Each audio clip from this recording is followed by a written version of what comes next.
రత్నాకరుడు అనే బాలుడు వాళ్ళ తల్లిదండ్రులతో కలిసి నివసించేవాడు. అతను చదువుకుంటూ ఖాళీ సమయాల్లో రంగురాళ్లను సేకరించేవాడు. ఒక సెలవు రోజున ఎప్పటిలానే రంగురాళ్లను వెతకడానికి వెళ్ళాడు.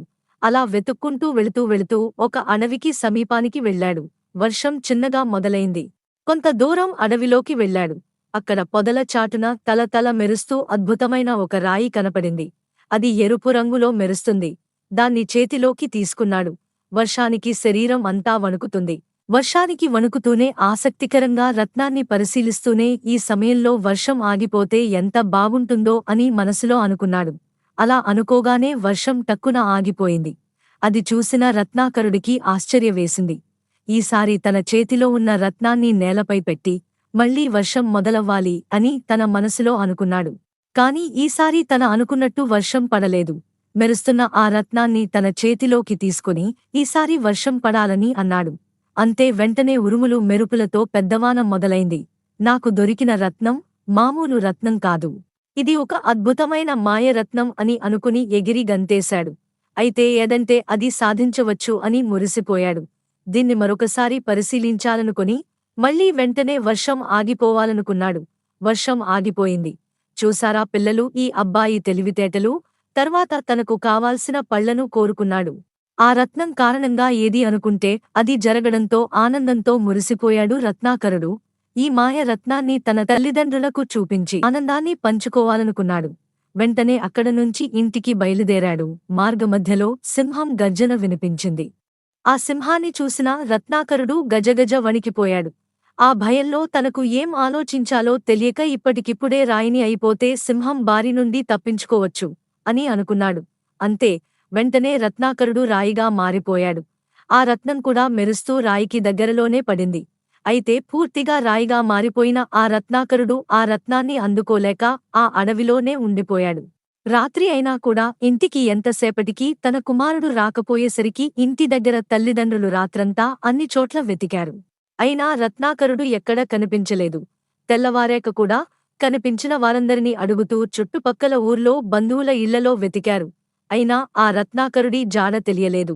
చెట్లు జాములు అడవులు మొత్తం తిరిగి తన కుమారుడు కోసం గాలించారు. అయినా రత్నాకరుడు మాత్రం కనబడలేదు. ఇలా నెల రోజులు గడిచాయి. వాళ్ళ అమ్మ దిగులుతో చిక్కిపోయింది. ఆమెను చూసిన రత్నాకరుడి తండ్రి ఆమె మనసును శాంతపరచడానికి, ఆ బాధ నుంచి ఆమె బయటపడేందుకు షికారు కోసం ఆమెను వెంట తీసుకువెళ్లాడు. భర్తకు భార్యపై ఎంత ప్రేమ ఉందో కదా! ఆమె బాధతో తన భర్త వెంట వెళ్ళింది. ఆమె ఎప్పుడూ తన కొడుకు ధ్యాసలోనే ఉంది. నా కొడుకు ఎప్పుడైనా కనపడకపోతాడా అని. తన కుమారుడు బండరాయిగా మారిన ప్రదేశానికి వెళ్లారు. వాళ్లు తమ వెంట తెచ్చుకున్న ఆహార పదార్థాలు పాత్రలు అదే బండరాయి పైన పెట్టారు. అక్కడ మెరుస్తూ ఆ రాయి వాళ్లకు కనబడింది. ఆ రాయిని తన చేతులకు తీసుకుంటూ ఈ రాలంటే వాడికి ఎంత ఇష్టమో కదా అని ఆ రాయిని ఆమె చేతికి ఇచ్చాడు ఆమె భర్త. ఆమె ఏం మాట్లాడకుండా తన కూర్చున్న బండరాయి పైన ఆ రత్నాన్ని పెట్టింది.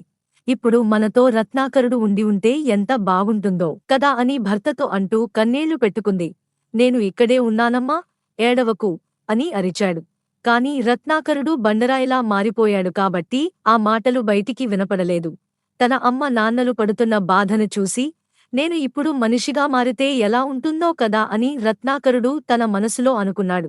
అంతే వెంటనే క్షణాల్లో మనిషిగా మారిపోయాడు రత్నాకరుడు. అతని చూసిన తల్లిదండ్రులు ఆ బాలుడ్ని దగ్గరికి తీసుకుని హత్తుకున్నారు. జరిగిన విషయం తెలుసుకున్న తల్లిదండ్రులు ఆ రత్నాన్ని తన చేతిలోకి తీసుకుని వర్షం యథావిధిగా పడాలని, ప్రకృతి తన పని తాను చేసుకుపోవాలని కోరారు. ఆ తర్వాత రత్నాన్ని ఒక లోయలోకి విసిరేశారు. ఈ మాయ రత్నం వల్ల మన మనసులకు ఎప్పటికైనా ప్రమాదమే. నువ్వు కురుస్తున్న వర్షాన్ని ఆగిపోమన్నావు.